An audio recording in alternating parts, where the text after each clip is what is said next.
to like and subscribe my videos and see us. मैं संजीत कुमार आपका episode 52 में स्वागत करता हूं। आज हम लोग पढ़ेंगे कुछ स्थानों पर विद्युत क्षेत्र की सारणी।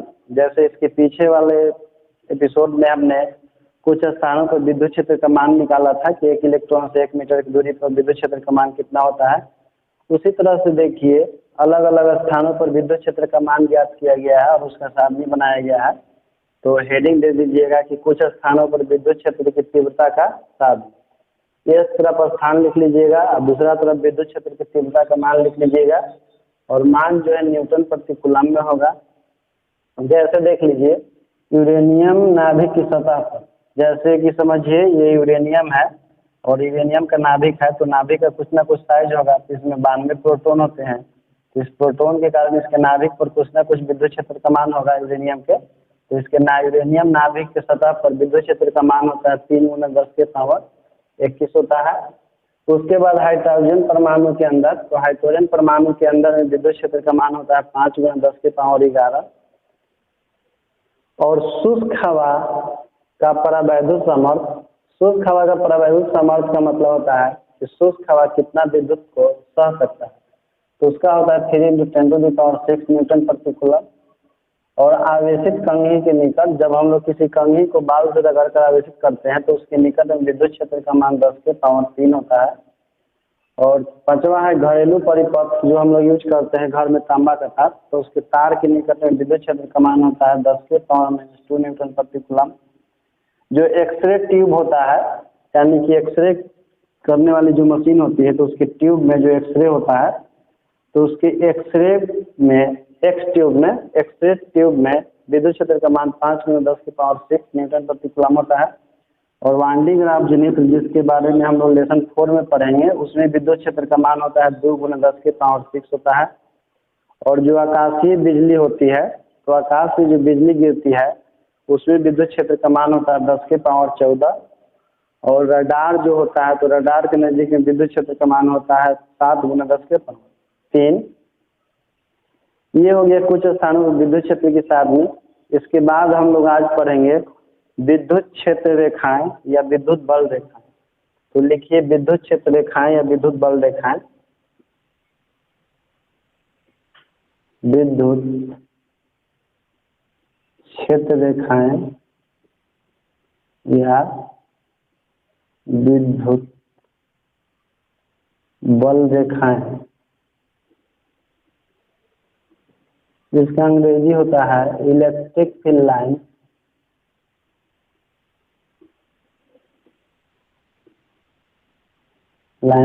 और इलेक्ट्रिक फोर्स लाइन, दोनों इसको बोलते हैं। देखिए विद्युत क्षेत्र रेखाएं क्या होती है। जैसे हम लोग जानते हैं कि किसी आवेशित कण के चारों ओर या किसी आवेश के चारों ओर एक क्षेत्र होता है, जिसमें हम लोग किसी दूसरे आवेश को लाते हैं तो वह आवेश एक बल का अनुभव करता है, और वो जितना बल का अनुभव करता है उसको हम विद्युत क्षेत्र की तीव्रता कहते हैं। यानी कि प्रत्येक आवेश के चारों ओर विद्युत क्षेत्र होता है। विद्युत क्षेत्र जो है अदृश्य होता है, वो हमको दिखाई नहीं देता है, लेकिन विद्युत क्षेत्र रेखाओं को अध्ययन करने के लिए हम लोग क्या करते हैं कि आवेश के सतह पर हम लोग एक रेखा खींच देते हैं, और यही रेखा विद्युत क्षेत्र की दिशा को बताता है कि आवेश के सतह से उत्पन्न विद्युत क्षेत्र रेखाएं किस दिशा में होगी। तो इस विद्युत क्षेत्र रेखा की परिभाषा होता है कि किसी आवेश या आवेशित वस्तु के सतह पर खींची गई रेखा जो विद्युत क्षेत्र को दर्शाता है, वही रेखा विद्युत क्षेत्र रेखा कहलाता है। क्योंकि प्रत्येक आवेशित कण के चारों ओर विद्युत क्षेत्र होता है, और जब हम लोग किसी इसके नजदीक में कोई धन आवेश लाते हैं तो यह धन आवेश विद्युत क्षेत्र की दिशा में प्रतिकर्षित होता है। तो यदि हम इसको यहाँ पर ला करके छोड़ दें तो धन आवेश को प्रतिकर्षित करेगा, तो जिस रास्ते से होकर के जाएगा उस रास्ते को हम एक रेखा के रूप में रिप्रेजेंट कर देते हैं। तो विद्युत क्षेत्र का दूसरा परिभाषा होता है कि यदि विद्युत क्षेत्र में किसी सूक्ष्म धनावेश को चलने के लिए स्वतंत्र छोड़ दिया जाए, तो वो सूक्ष्म धनावेश जिस पथ से होकर के जाएगा उसी पथ को विद्युत क्षेत्र रेखा कहते हैं। इसकी दो परिभाषाएं हो गई। तो पहला परिभाषा लिख लीजिए, किसी आवेश के चारों ओर विद्युत क्षेत्र को दर्शाने के लिए, किसी आवेश के चारों ओर विद्युत क्षेत्र को दर्शाने के लिए आवेश के सतह पर खींची गई रेखाओं को विद्युत क्षेत्र रेखा कहते हैं। विद्युत क्षेत्र रेखा कहते हैं। इसका एक और डिफिनेशन लिखिएगा, विद्युत क्षेत्र में यदि कोई सूक्ष्म धन आवेश चलने के लिए स्वतंत्र हो तो जिस पथ से होकर वह चल सकता है उसी पथ को विद्युत क्षेत्र रेखाएं या विद्युत बल रेखाएं कहते हैं। विद्युत क्षेत्र रेखाएं या विद्युत बल रेखाएं कहते हैं। इसको फिर से एक बार समझ लीजिए। जैसे ये आवेश है, विद्युत क्षेत्र तो हमको दिखाई नहीं देता है, तो इसके सतह पर हम लोग विद्युत क्षेत्र को दर्शाने के लिए बहुत सारी रेखाएं खींच देते हैं और कहते हैं कि यही रेखा क्या है, विद्युत क्षेत्र रेखा। इसका मतलब कि जो विद्युत क्षेत्र है इसी रास्ते से होकर के जा रहा है, या किसी सूक्ष्म धन आवेश को यहाँ पर ला कर छोड़ देते हैं तो ये इससे प्रतिकर्षित होकर जिस रास्ते से होकर के जाता है उसी रास्ते को हम लोग विद्युत क्षेत्र रेखा समझ लेते हैं। देखिए, विद्युत क्षेत्र रेखाएं ही किसी आवेश को आकर्षित या प्रतिकर्षित करने का काम करती है। विद्युत क्षेत्र रेखाएं किसी आवेश को आकर्षित या प्रतिकर्षित करने का काम करती है। इसी कारण से उस रेखा को विद्युत बल रेखा भी कहते हैं। कारण है कि वो क्या आकर्षित या प्रतिकर्षित करने का मतलब है कि उस पर विद्युत बल जो लगता है वो विद्युत क्षेत्र रेखाओं के कारण ही लगता है।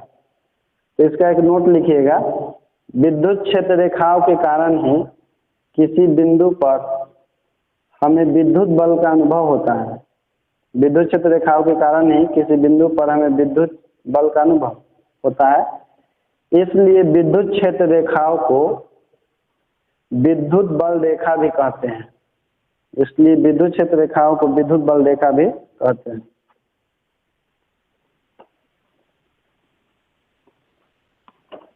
इसके बाद एक टॉपिक लिखिएगा, थोड़ा लंबा टॉपिक है, लिखिए, चित्र में कुछ विद्युत क्षेत्र रेखाएं दर्शाए गए हैं।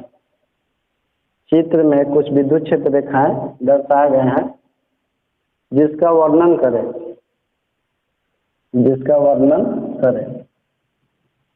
तो पहला चित्र बना लीजिए, नंबर 1 दे दीजिए।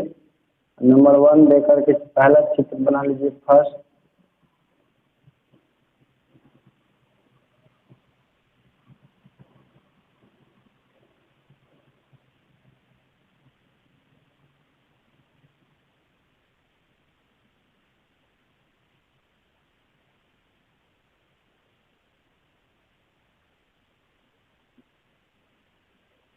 देखिए, चित्र में एक धन आवेश है और इसके सतह से विद्युत क्षेत्र रेखा उत्पन्न हो रही है और यह सतह के लंबवत जो है बाहर की दिशा में गति कर रहा है और यह गति करते हुए अनंत तक जाता है।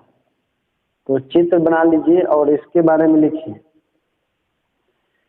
जब आवेश धनात्मक होता है तो विद्युत क्षेत्र रेखाएं बाहर की दिशा में गमन करता है तथा प्रत्येक बिंदु पर इसका मान समान होता है और सीधी रेखा में गमन करते हुए अनंत तक जाता है।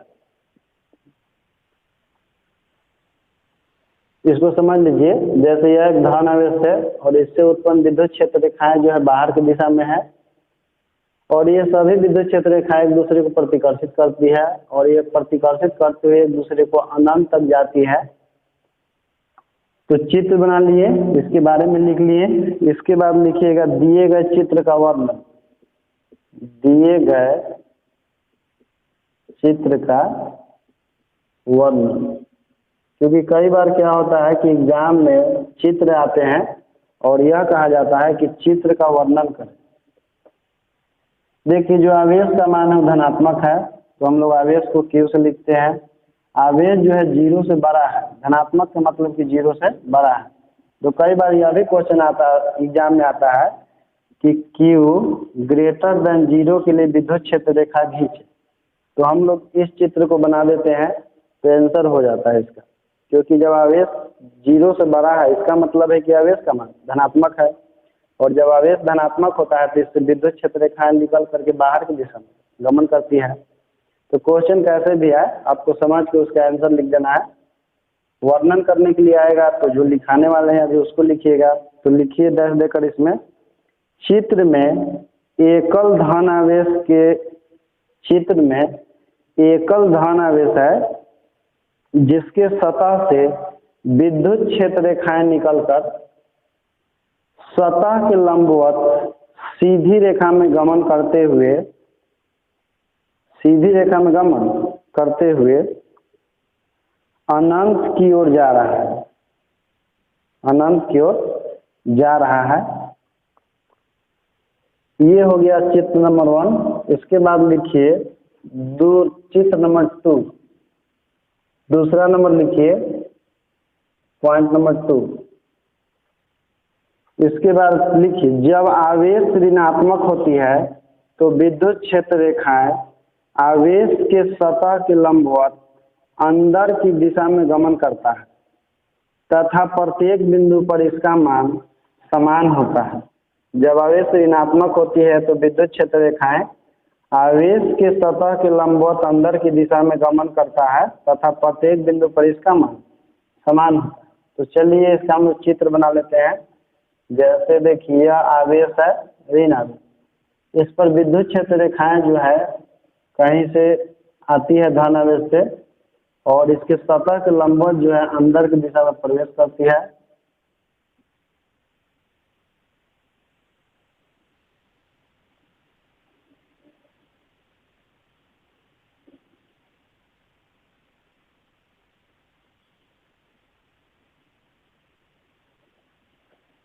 जब आवेश धनात्मक होती है तो इसके सतह पर लंबवत अंदर की दिशा में विद्युत क्षेत्र रेखा प्रवेश करता है।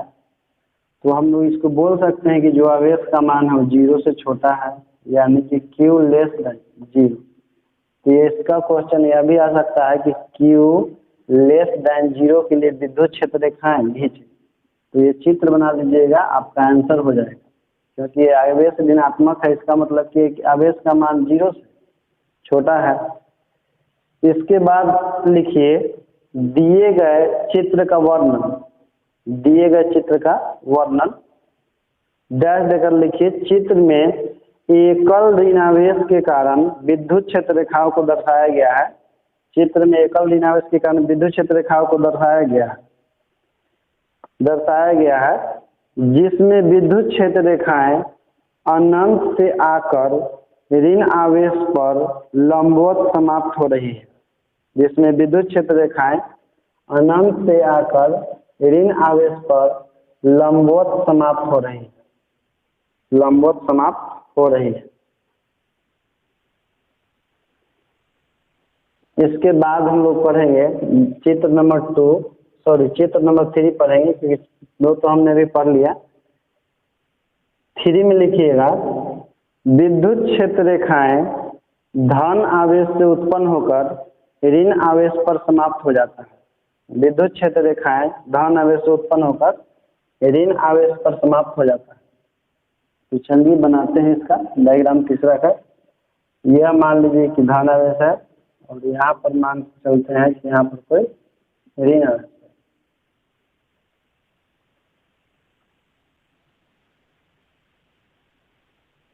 विद्युत क्षेत्र रेखा धन आवेश उत्पन्न होती है और ऋण आवेश पर समाप्त हो जाती है।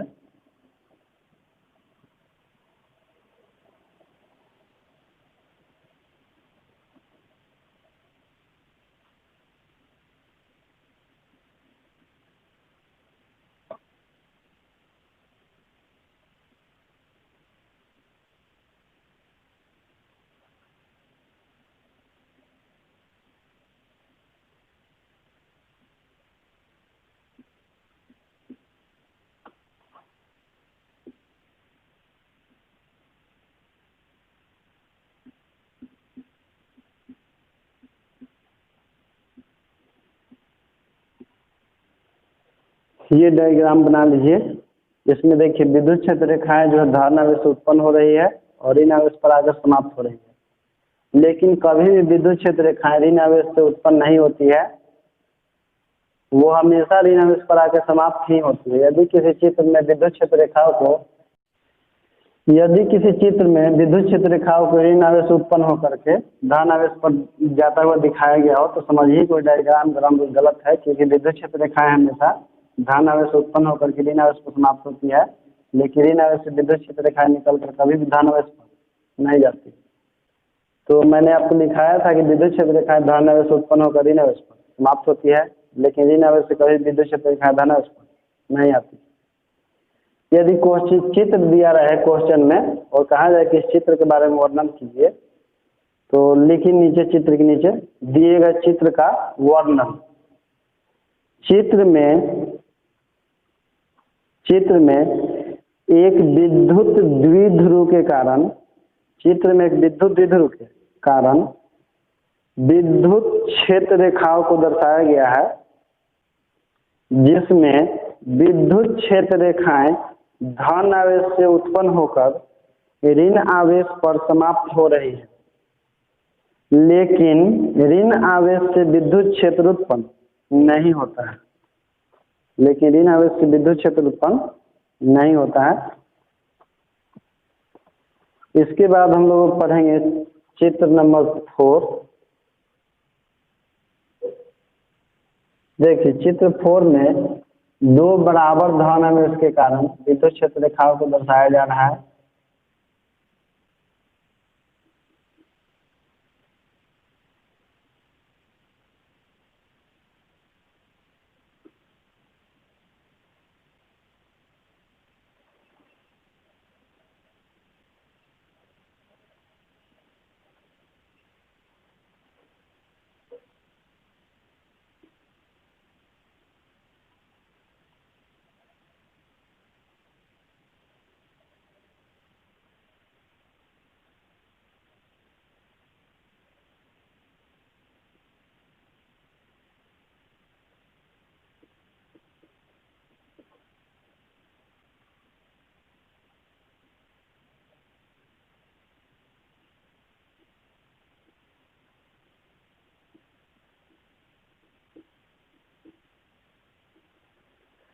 देखिए चित्र नंबर 4 जो है, इसमें दो समान धन आवेश है और दोनों के कारण उत्पन्न विद्युत क्षेत्र रेखाएं जो है एक दूसरे को प्रतिकर्षित कर रही है। तो यदि चित्र का वर्णन करना हो तो हम लोग बोल सकते हैं कि चित्र में दो बराबर धन आवेश के कारण विद्युत क्षेत्र रेखाओं को दर्शाया गया है जो एक दूसरे को प्रतिकर्ष कर रहे हैं।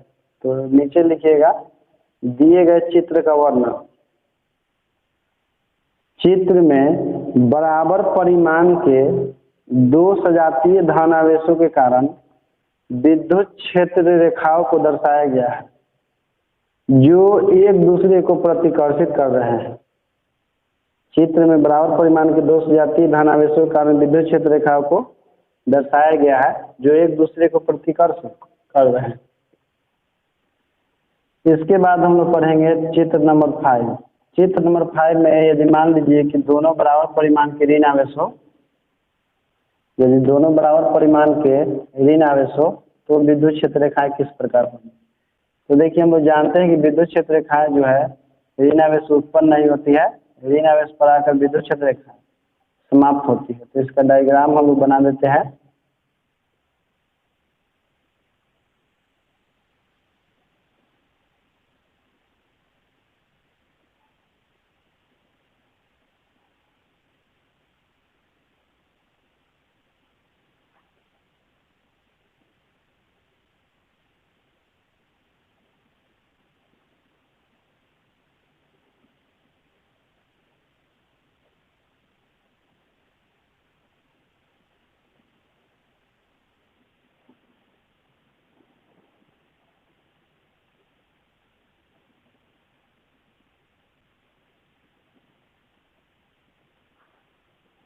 इसका लिख लीजिए वर्णन, चित्र बना लीजिए और उसके नीचे लिखिएगा दिए गए चित्र का वर्णन।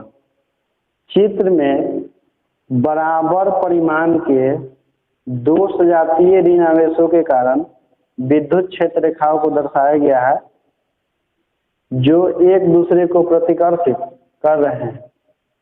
तथा इस पर विद्युत क्षेत्र रेखाएं किसी धन आवेश से आकर समाप्त हो रही है, तथा इस पर विद्युत क्षेत्र रेखाएं किसी धन आवेश से आकर समाप्त हो रही है। इसके बाद हम लोग पढ़ेंगे चित्र नंबर 6।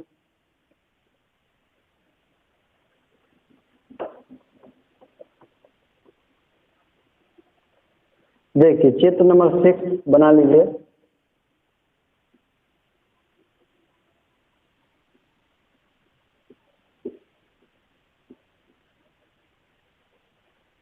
और इसके बारे में लिखिए दिए गए चित्र का वर्णन। दिए गए चित्र का वर्णन। चित्र में एक समान विद्युत क्षेत्र रेखाओं को दर्शाया गया है। चित्र में एक समान विद्युत क्षेत्र रेखाओं को दर्शाया गया है जो एक दूसरे के समांतर प्रतिकर्षित करते हुए एक्स अक्ष की दिशा में गमन कर रहा है। एक्स अक्ष की दिशा में गमन कर रहा है। हो गया इसका आंसर। इसको समझ लीजिए। देखिए चित्र में एक समान विद्युत क्षेत्र रेखाओं को दर्शाया गया है। यदि किसी स्थान पर विद्युत क्षेत्र रेखा इस तरह से दर्शाया हुआ हो और वो सभी एक दूसरे के समानांतर हो तो समझिएगा कि वह एक समान विद्युत क्षेत्र रेखाओं को प्रदर्शित कर रहा है। और चूंकि विद्युत क्षेत्र की जो दिशा है वो एक्स अक्ष की दिशा है। जैसे इसको आप समझ सकते हैं डायग्राम से। जैसे मान लीजिए कि वाई अक्ष हो गया, ये एक्स हो गया और ये वाला जेड हो गया। विद्युत क्षेत्र रेखाओं को एक्स अक्ष की दिशा में दर्शाया गया है, ठीक ना।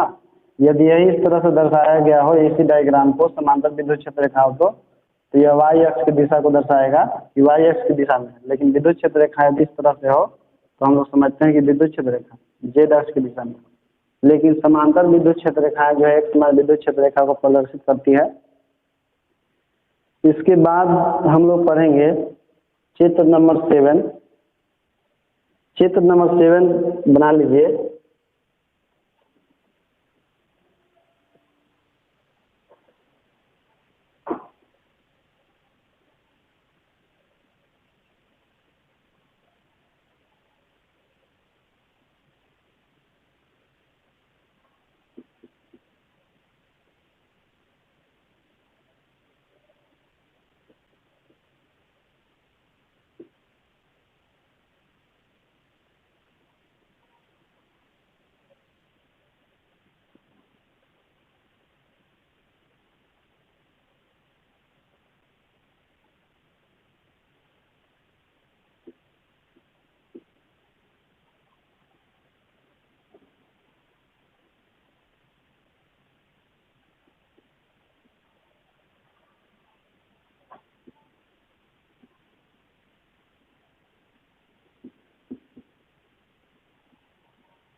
देखिए चित्र नंबर 7 में है कि बराबर परिमाण के 3 सजातीय धाराएं किसी समबाहु त्रिभुज के शीर्ष पर है।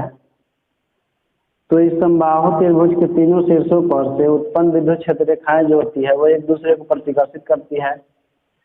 तो इन तीनों आवेशों के कारण जो त्रिभुज का केंद्रक होता है उस बिंदु पर कोई विद्युत क्षेत्र रेखा नहीं होता है। यानी कि तीनों विद्युत क्षेत्र रेखा एक दूसरे को प्रतिकर्षित करती है, जिस कारण से बीच में कोई विद्युत क्षेत्र रेखा नहीं होती है।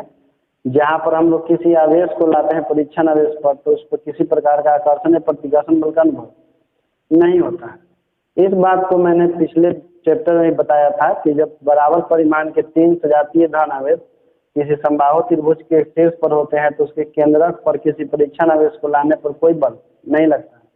उसका कारण है कि त्रिभुज के केंद्रक पर कोई विद्युत क्षेत्र रेखा नहीं होती है। इस कारण से वहाँ के किसी परीक्षण आवेश को लाने पर वो ना तो प्रतिकर्षण बल का अनुभव करता है ना ही आकर्षण बल का अनुभव करता है। तो इसके बारे में लिख लीजिए।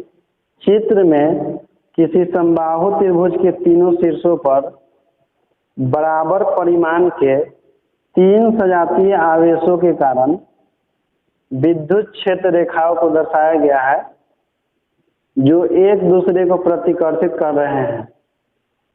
तो समबाहु त्रिभुज के केंद्रक पर तो समबाहु त्रिभुज के केंद्रक पर कोई विद्युत क्षेत्र रेखा नहीं होने के कारण वहां पर किसी परीक्षण आवेश स्मॉल q को ले जाने पर उस पर लगने वाला बल का मान शून्य होता है। उस पर लगने वाला बल का मान शून्य होता है। इसका डायग्राम बना लीजिएगा इस तरह से।